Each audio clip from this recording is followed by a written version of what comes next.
All right, greetings. Welcome back to Blackburn News, where everything is connected. How is everyone doing? Good to see you all. Thanks for being here. We are live on Callin, Rockfin, and on YouTube. And good to see you all here on a Saturday. On the screen is a really good way to support the channel at my Cash App. There are other ways to support the channel in the description box of all the platforms I'm on. If you value what I do, please consider supporting my channel. And thank you to all the people who have supported in the past. There are many, and I really appreciate it. All right, let's get into it. Let's not dilly-dally, shall we? As I dilly-dally my way into setting up the first story. It's just been a daily coverage now. The floods. Pakistan is really getting it. Really getting it.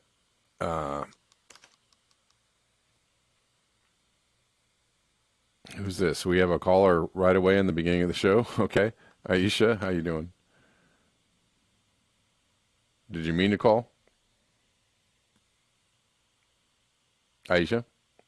No, maybe she didn't. I think she pressed the wrong button. I was like, this person has never been on the channel before and wants to talk. Okay.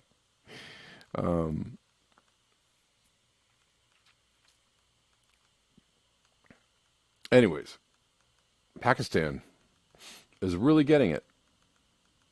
Horrifying footage from South Pakistan today of an entire building washed away by floods. Over 935 people killed, more than 33 million affected. Worst natural disaster for the country in decades. Let's watch from the beginning, I guess.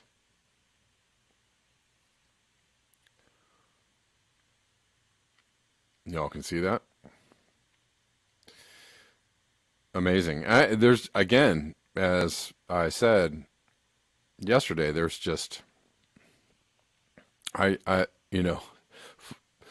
video after video after video of these insane floods.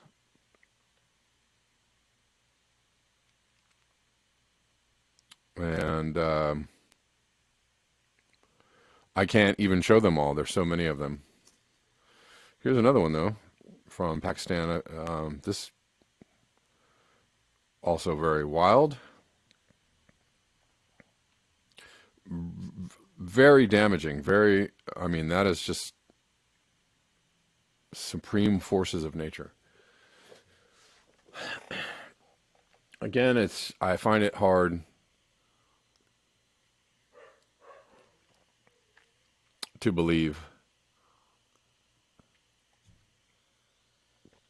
that something else is causing this other than the end result of trashing the planet for a century or more. But the last century is when we really started to trashing. Anyways, let's go to this from it's a retweet from Go Green by Farmer and Chef Lady.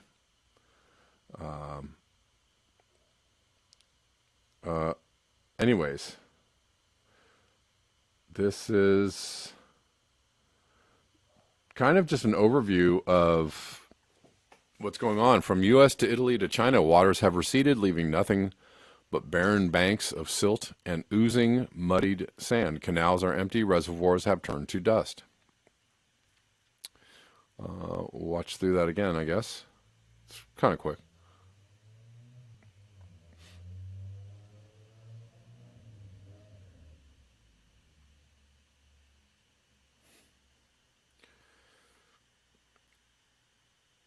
Yeah, pretty amazing images going on right now. Hard to actually ignore it. Though some do a pretty good job of it. It's kind of hard to ignore how much is going on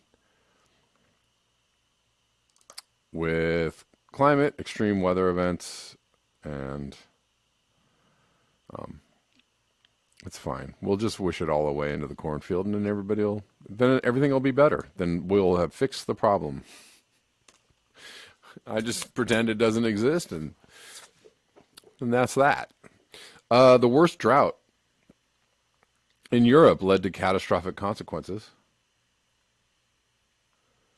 The longest river in France, the Loire, has the largest river in Italy, the Po, have become almost nothing. The current drought could be the worst in 500 years.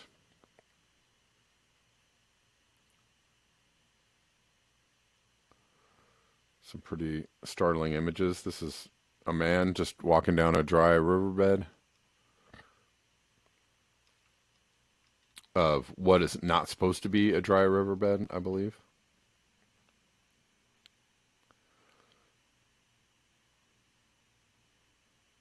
Boats on what used to be water, now dry land. Docks on what used to be water, now dry land.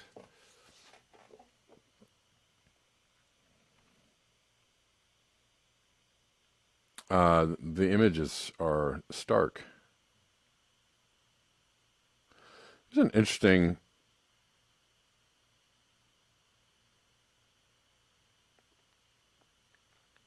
All right, we're going to move into some other things.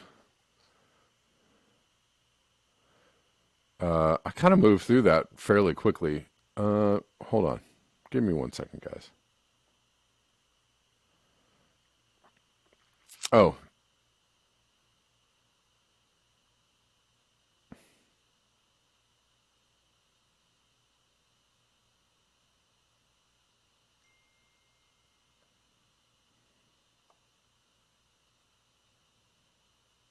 Sorry, guys.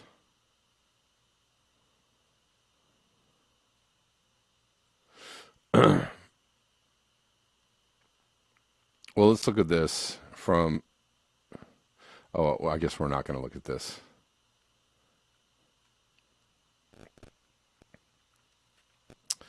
Oh, it sucks when I get links to sources I can't read. Anyways, we'll move on. Because I don't subscribe to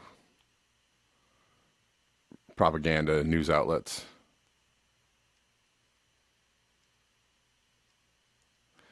I don't give them my money. So if I can find the article somewhere else, I'll read it. But generally, I'm not going to struggle with it.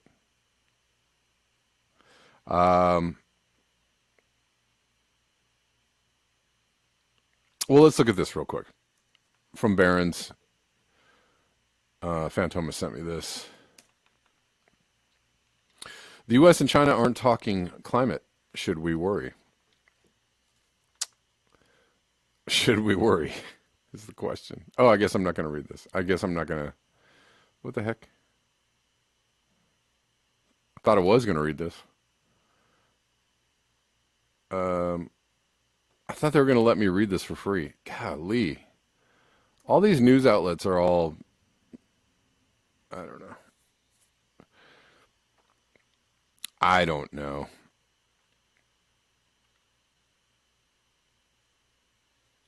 Maybe I can switch it up and I can read this for free. Hold on, guys. Give me a sec. I'm sorry.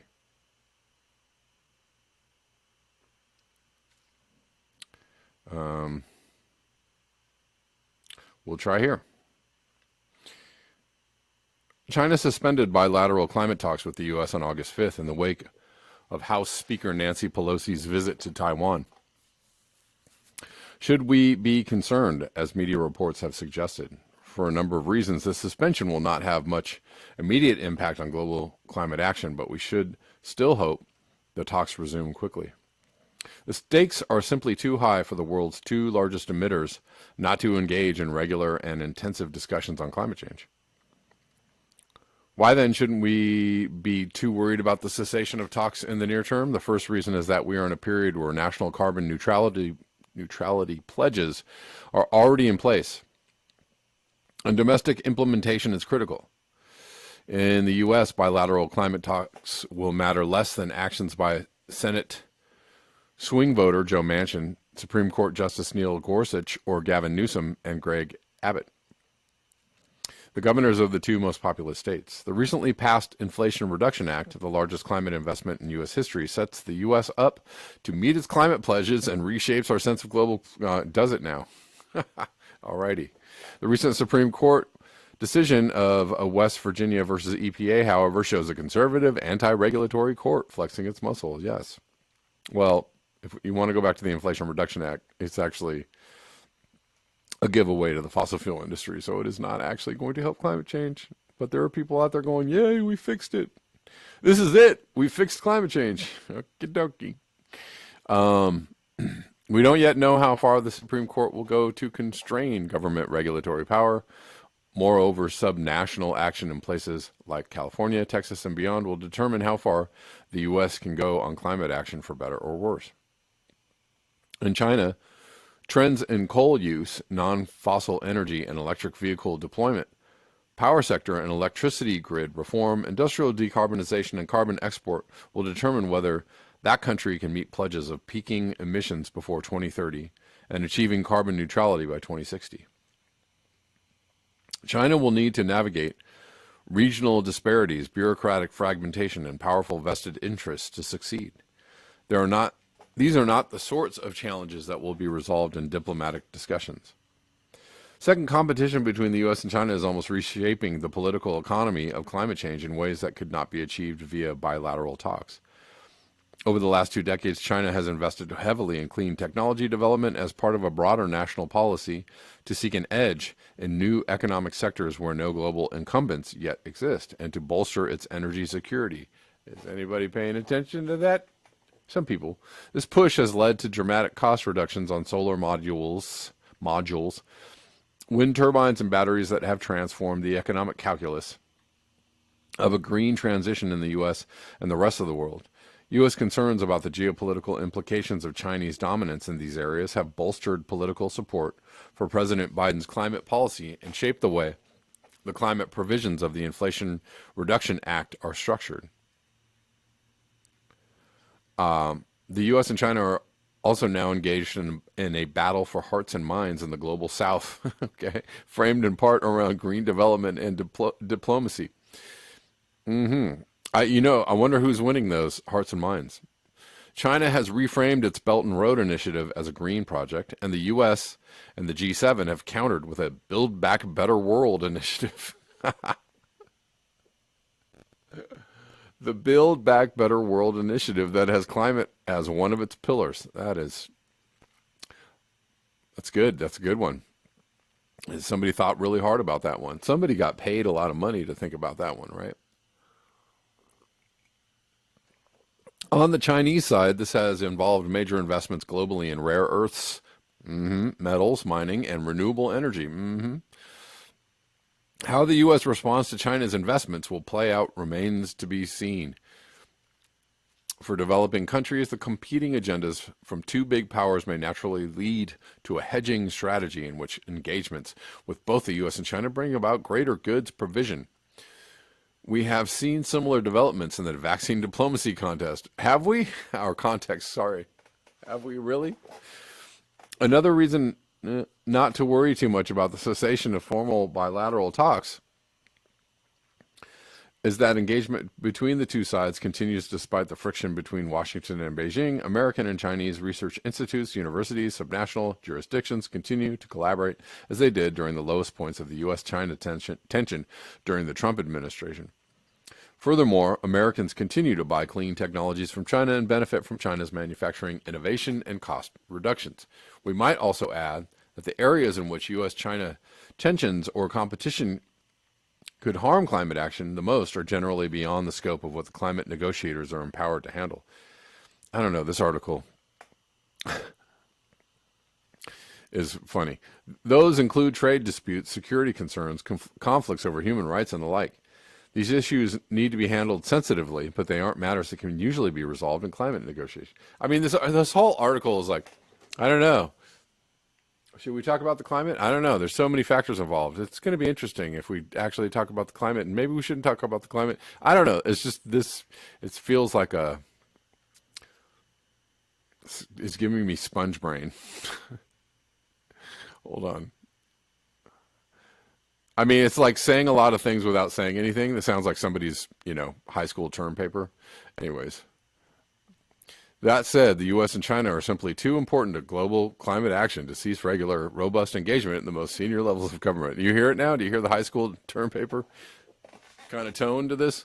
Those state-to-state discussions and research cooperation through state-to-state discussions and research cooperation, U.S. climate envoy John Kerry and his Chinese counterpart, Xi Jinping, can push for collective commitments or pledges that spur the other countries to act. The two countries famously did this in advance of the 2015 Paris climate negotiations. Work on important issues like methane mitigation, deforestation, power sector decarbonization, and the like can be productively forwarded through bilateral engagement.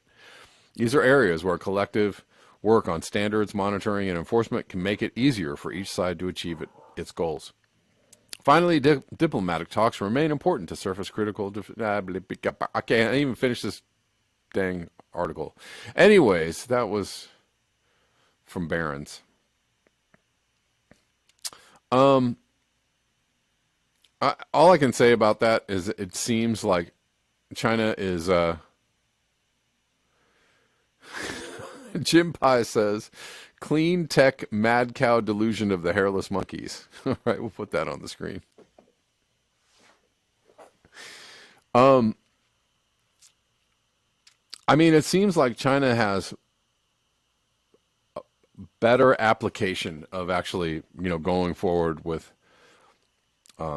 deploying certain technologies, even while they're, building coal plants, and even while they're building infrastructure that they're tearing down, right? That they're building, ghost cities and then tearing these ghost cities down. Even though they're doing all these things that are just incredibly destructive to the planet, they also are way better at, putting out bullet trains and high-speed rail and converting things to cleaner technology. We just can't do that because we are still very, very much beholden to the fossil fuel industry. And if you actually believe that the Inflation Reduction Act is going to help climate change, please read through it. And also take, note other people talking about the same act and how it is actually guaranteeing the fossil fuel industry lots of income for the life of the Inflation Reduction Act. So whatever they're doing for the environment is going to be canceled out, if not completely overwhelmed by the amount of oil that they're ensuring will still be flowing and burned and used. So it's actually not much of anything. And I imagine that China's Belt and Road Initiative and how other countries are being approached by China as far as like help with infrastructure and, going green or green energy. I have a feeling they're going to like China's approach a lot better than ours. There's already been, was it the president of Costa Rica? Many other countries have already noted their appreciation of China's approach as opposed to the U.S.'s approach.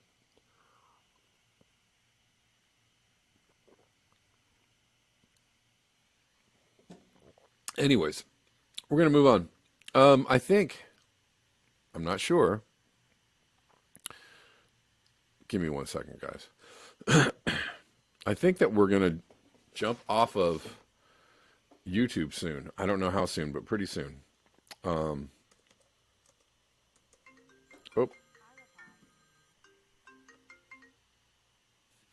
Hold on 1 second.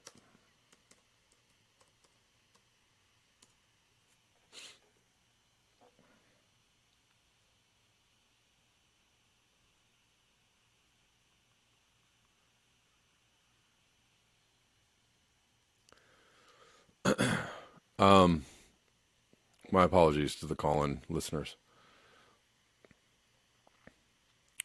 What are we doing?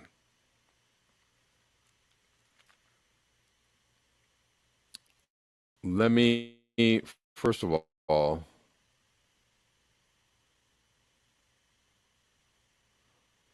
let's look at this from Peter Dines, and he's talking about the European energy. I don't know, maybe we'll stay on YouTube for a second. He's talking about the European energy crisis, and there's a little something to read here on this.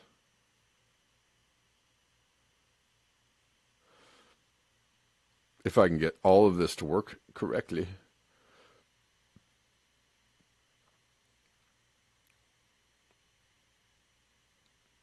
This isn't it. Where are we?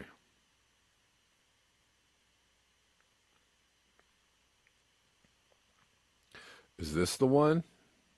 Okay.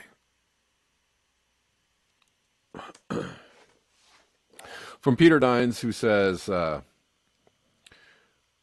is quoting this article, are you wargaming possible options for if and when cross-border supply trading collapses under the security of supply pressures this winter? Things have the potential to get very ugly this winter. Make sure you have your candles ready. And I did find a version of this article.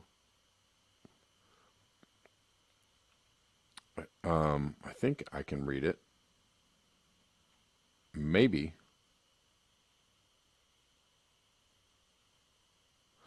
I did find a version of this from International Affairs. And for whatever reason I can, all right, now I gotta redo everything again. Good God, people.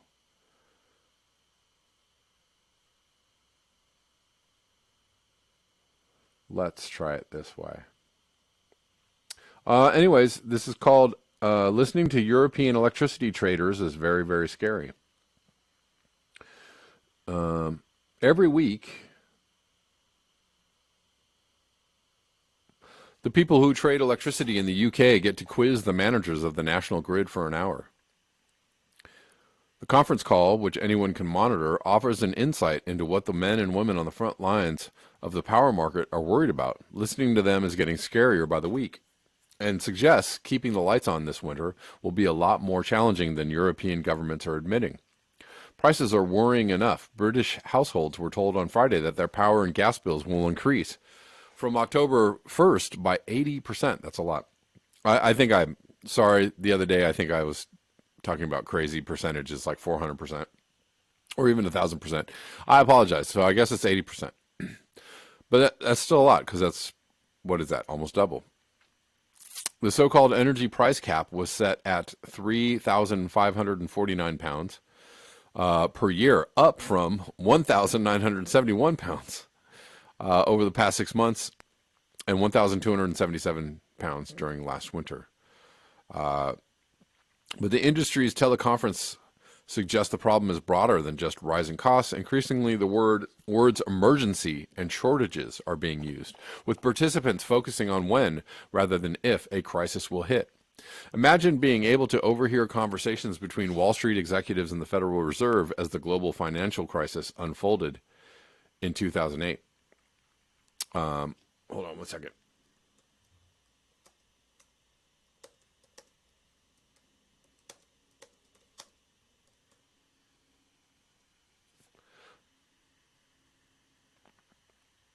All right. Here's a question from last week's session.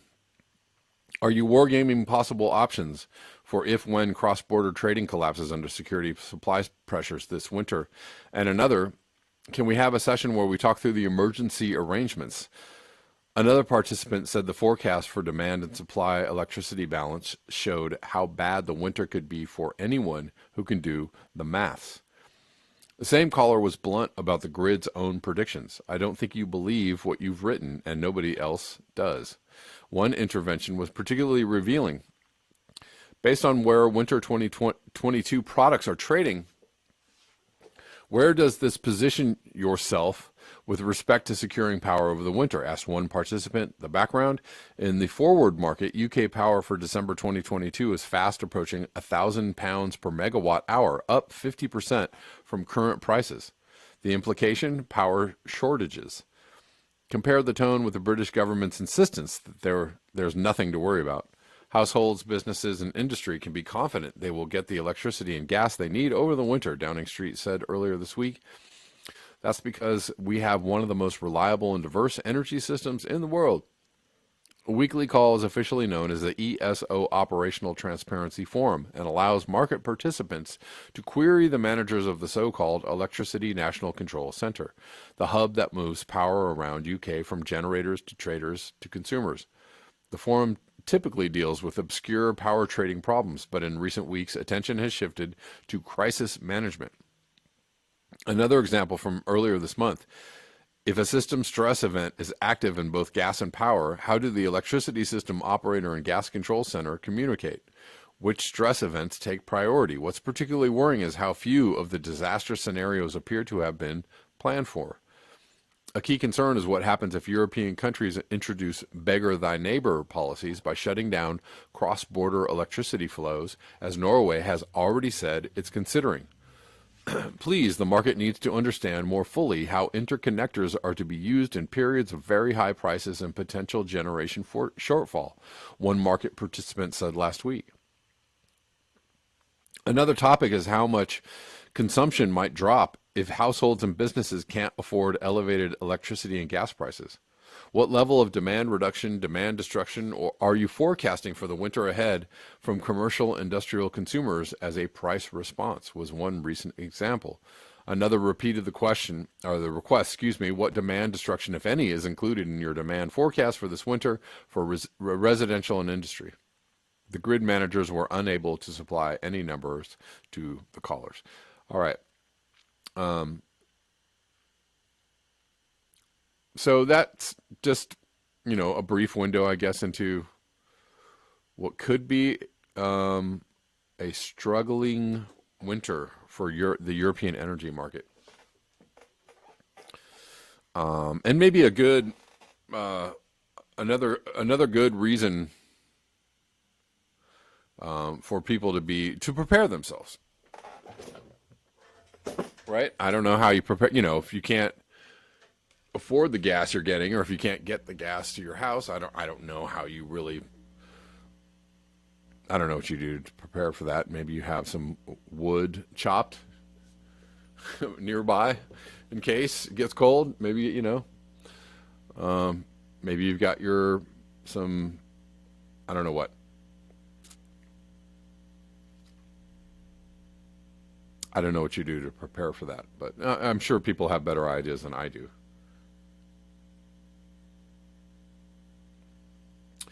Let us move on. Where am I at here?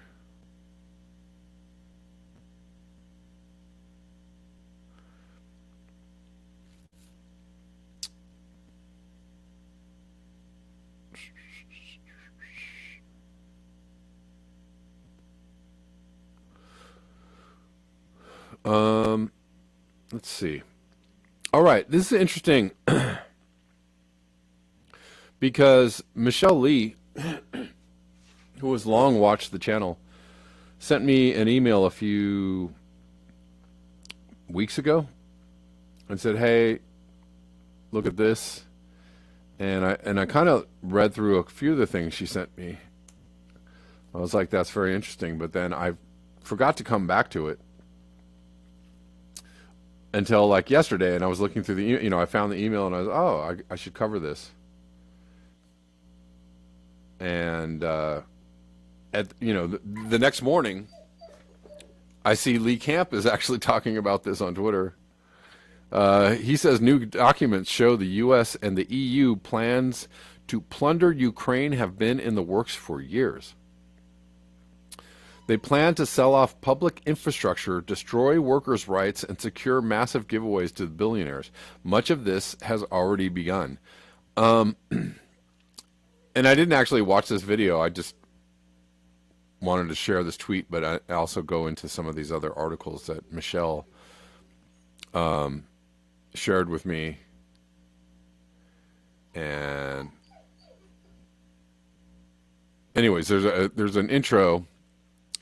If you're trying to understand it, you'll have to go back to 2004. So again, this is it actually ties in with the whole how is China handling its outreach to other countries, and how does the U.S. handle its outreach to other countries? And the U.S. handles it. It's almost a playbook, right? Where the IMF goes in, loans a bunch of money, makes gives countries a bunch of loans they can't pay back, and then when they default, then they take over their infrastructure. It's in the loan, language, right? Oh, if you default on this, we'll just come in and take over your, take control of your infrastructure, right, or your land or whatever, which ends up being extremely destructive for the country, said country. So let me read through this. A tremendous debt now owed to the IMF and the World Bank by the Ukraine, since the Orange Revolution will be used by the IMF to force the trade of nature for debt. Trade the debt of nation states to the IMF for their commons, the land and mineral wealth. The IMF will then sell the entire land in the Ukraine to the Jesuits. Okay, this is getting, pretty deep. Through Jesuit-owned Monsanto and Cargill. The clean food basket of Europe will be converted to GMO crops that will poison Europe and escalate the death rate and collapse of the EU. Recently, President Obama traded the water of Lake Superior to China under the Nature for Debt scheme. Another example of the Jesuit minuet. We're clearly off into more conspiratorial territory, but that we're going to roll with it a little bit. I cannot confirm or deny, I'm not taking a position on what I'm reading right now, but I mean, this is just for your edification.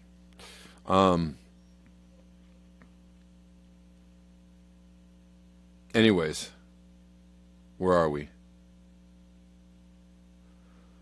For the looting and takedown of strong nations like America for the benefit of a hidden few, the cabal, if you will. Natural wealth of Ukraine. Ukraine belongs to the leading mineral raw countries of the world with a wide range of minerals. Ukraine, 0.4% of the Earth's surface and 0.8% of the world's population, has about 5% of the world's mineral resources. More than 20,000 deposits and manifestations of 200 different minerals have been discovered in Ukraine. Of these, 7,807 deposits of 94 types of minerals are of industrial importance. Ukraine holds one of the leading places in the reserves and extraction of iron, manganese, titanium, zirconium ores, non-metallic raw materials, coal, oil, natural gas, iron, manganese ores, native sulfur, rock and potassium salts, non-metallic building materials, mineral waters have the greatest economic importance. The deposits are located in different geological regions of the Ukraine. Anyways, hopefully that's interesting to you. Hold on one second. Let's see if we can let's see if this will come up.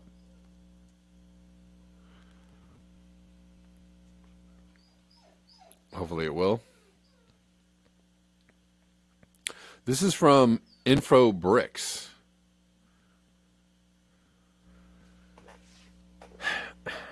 Oh, please give me the post.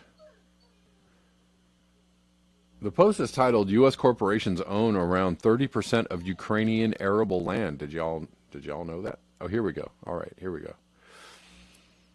The destruction and plunder of Ukraine have been old news for quite some time.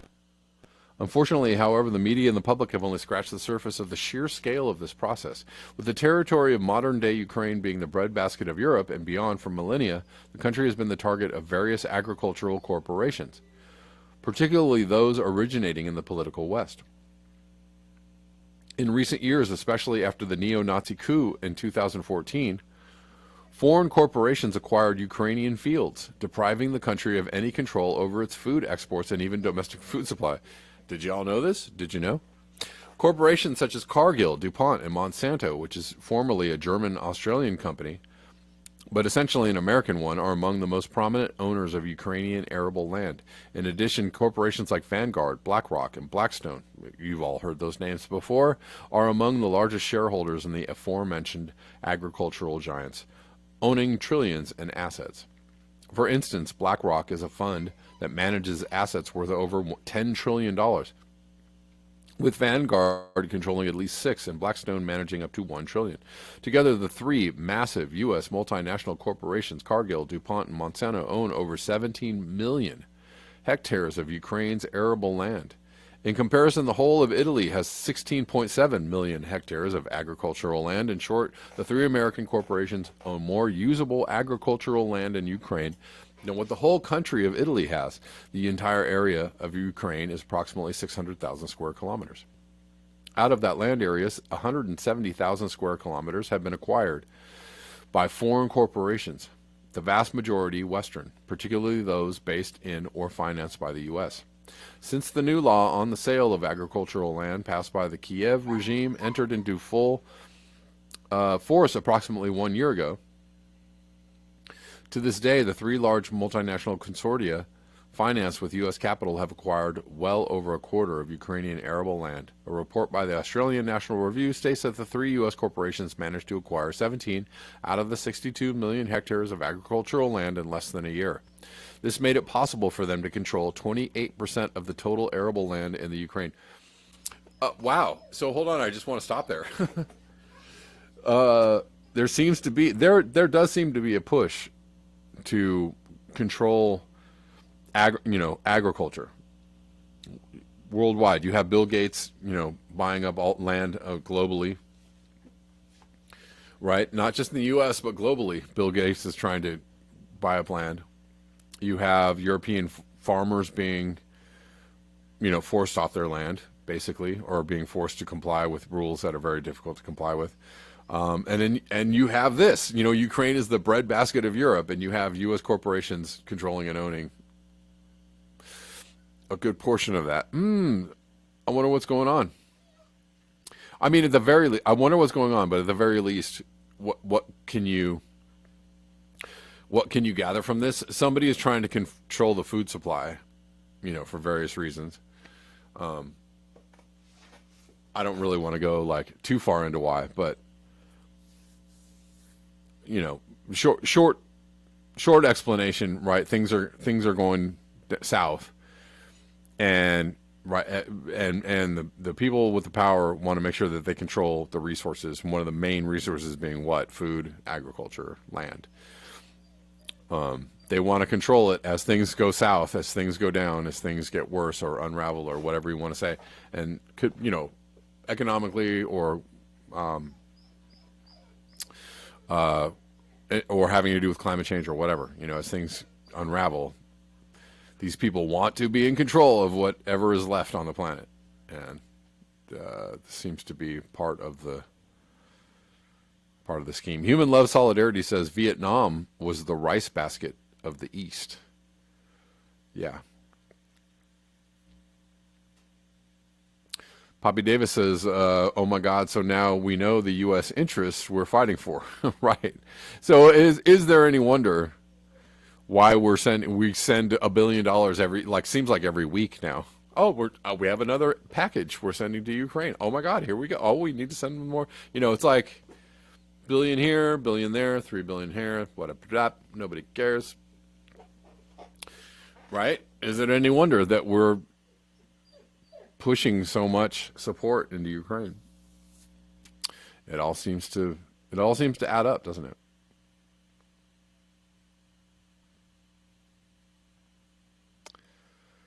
And there's a law on the sale of agricultural land. After a law on the sale of agricultural land was passed and went into effect on July 1st, 2021, so this is before the war started. This is also very interesting. The cost per hectare was approximately $2,500, but soon soared up to $10,000. Up to that point, a piece of land larger than 2 hectares could only be rented by foreigners. But after the neo-Nazi junta took power, combined with a steady price increase for arable land, the law was changed, and the 2 decades-long moratorium on the sale of agricultural land to foreigners was lifted. That was just last year. That is very, very interesting. Wow, what a coincidence. Prior to this decision, governments were reluctant to allow it, as the move was always seen as extremely unpopular with the Ukrainian people. Why wouldn't it be? During his presidential campaign, Vladimir Zelensky said that he had planned to organize a national referendum to resolve this issue once and for all. However, no such vote was ever cast. On April 2021 report by the International Monetary Fund, one of the largest foreign creditors of the Kiev regime, made the lifting of the moratorium a condition for its then loan package, claimed that economic output would allegedly grow from 6% to more than 12% over the next decade, depending on how the reform was implemented. Wow. As I just described, right, as the conditions of these IMF loans are sometimes very extremely predatory and can often set up the creditor to fail so that they can swoop in and go, oh, you defaulted.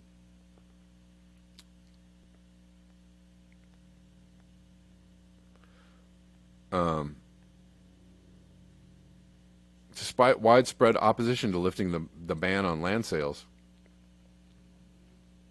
the excuse was found in the fact that too much time had passed without the Rada Parliament establishing a transparent mechanism for the sale of the land, which was one of the provisions of the 2001 law. Very, very interesting stuff, right? Official statistics indicated in 2021 indicated that approximately 30% of the 43.6 million Ukrainians lived in rural areas, according to data from U.S. Department of Commerce and the World Bank. The agricultural industry in Ukraine employs more than 14% of the workforce, while agricultural products form the largest share of Ukraine's exports. So it's a big business, right? Agriculture, a lot of farmers in Ukraine, a lot of food being grown in Ukraine. And now who controls it? Would you look at that? It's the U.S. What's up, Phantomas? How you doing? Good day. Isn't that interesting? It sounds like you have to take your dog out right now. Oh, no, my dog is actually bothering someone else to take her out. Oh, or to come or to play. Yeah. I get it. I was listening to yesterday's show today, time traveling basically, and it was interesting what you mentioned about Whitney Webb and voting and all of that, and I hear that so often. But the thing that I would like to say to all the people who think that voting doesn't matter, why does one political party continue to spend billions of dollars trying to stop the other voting factions to stop them in their tracks? Why is it if it doesn't matter? Right. You're actually right. Yeah, no, I mean a lot of energy is spent trying to tell you to not vote for particular people, right? So, yeah, you're right. I mean, Bernie Sanders, he taught us that. He says that over and over again in his speeches and when he does appearances and stuff like that. And even though Bernie, he can't be like, he can only be a semblance of what he once was or what he once thought he was. We should learn the lesson from him, which is that anytime anyone is spending billions against you, things matter. Yes. And I also want to refer to, I don't know, I was listening to, maybe it was Slow News Day yesterday, and Pasta and Steve got in a big old argument, and which is always fun, really entertaining when they fight. Yeah. But Pasta actually took it to Steve a little bit, and he was like, why is, because Steve was trying to say, well, everybody, you know, it kind of run the whole like everybody's owned and it's all controlled and the narrative's all controlled. And Pasta was like, why, you know, does it have to be? Does that have to be so? But the thing is that Pasta made a good point when he said, well, if all these people, he was saying that Joe Rogan is, you know, controlled op and all these, you know, Yeah. Russell Brand is controlled op and all that stuff. And I was like, well, how, you know, if they're a controlled op, and maybe they are, maybe they aren't, I don't know, whatever. Maybe they're semi-controlled. Maybe they're somewhat free and somewhat, and I don't know. I don't really know. However, who's to say your friendly neighborhood, local, you know, conspiracy theorist isn't a controlled op? Or who's to say you're not, you know, even if you're not a controlled op, right? Like any channel, right? Could be me. I don't know. Am I a controlled op? I don't know. You know, anybody can say anything about anybody. But what I'm saying is, you know, these, even if somebody isn't a controlled op, the ideas themselves are memes that go out and, right, through society. And they, you know, so they just start somewhere. But if people continue to repeat them, then they start becoming like fact, right? Or they just start becoming like, you know, almighty truths. You know, they start becoming dogma, if you will. You know, that anybody who is in this particular camp of thinkers or sayers, they all have to repeat the line. You know, it's like, oh, do you have to repeat the line? Are you thinking about the line that you're repeating? Anyways, I think I just went. That was a tangent. I'll just leave it with this. Do you know what the number one social media app for this week downloaded was? No. It was Rumble. So if we are in a controlled Rumble. op, they're failing pretty bad. If everything's controlled opposition, and they failed at keeping Rumble from being number one. Yeah, that's interesting. Well, it has to do with the Andrew Tate spike. Oh, right. Okay, right. Yeah, because he joined Rumble. I see. Yeah. Well, and they also, Rumble actually had a lawsuit against YouTube. Right? They or Google, I guess. They sued over antitrust laws, right? Claiming that like Google or YouTube, Google owns YouTube, that they are acting as a monopoly, and they're right. You know, in certain ways they are. And so that's interesting that Rumble sued them over that. Well, I'm gonna let you finish out the show. I'm done for the day. All right. Thanks for the call. Later. It. Yeah.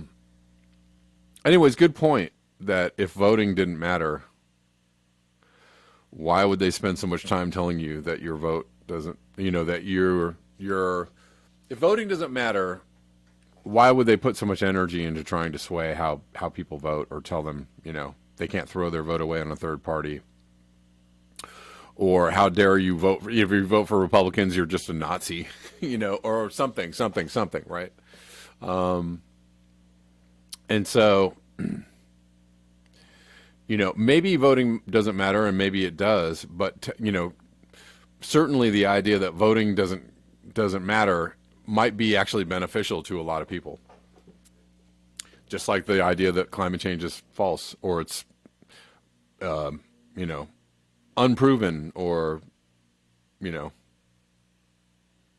it's still a debate or the climate is always changing or whatever you want to say.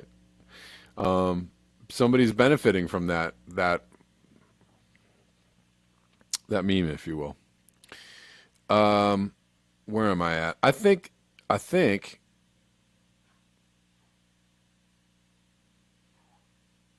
see. I think we'll leave it here for the day. I thought that was a very interesting article and information around what's been going on in Ukraine. I didn't even have time to watch Lee Camp's podcast of it. Max Sarge says Katie Porter. Right. Dude, what about Katie Porter? Like, dislike, op, not op. She I mean, she seems to be part of the fake progressive, the faux aggressives, the squat, the whatever.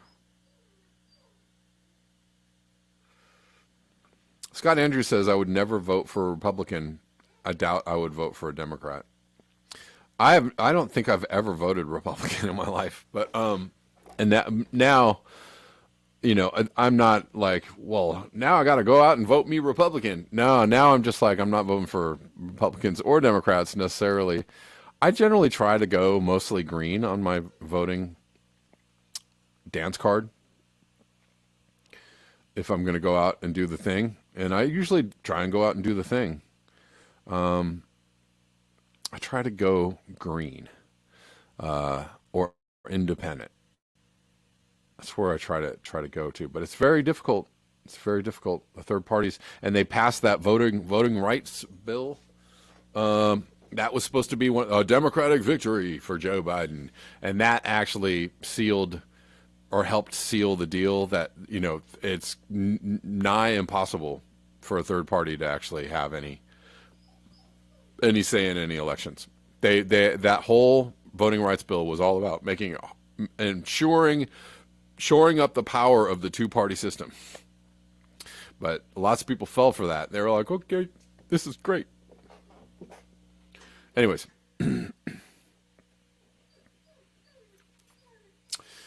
Judy Truitt says Max Blumenthal says that most politicians are co-opted by blackmail, often sexual in nature. I think that's what Whitney Webb was saying in that podcast with Alison Morrow. Was pretty much, it was the same. And that's, probably mostly true. I'd say that's mostly true. If not, blackmail in a sexual nature, but blackmail in a,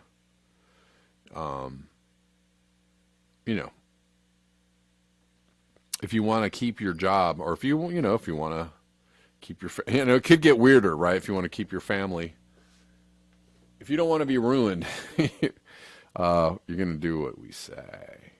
That was Whitney Webb. Well, yeah, Whitney Webb was saying that. All right. Thanks, guys. I appreciate your eyes, your ears, and your conscience. I will see you all tomorrow at the usual time of 12 p.m. Pacific Daylight. Until next time, peace.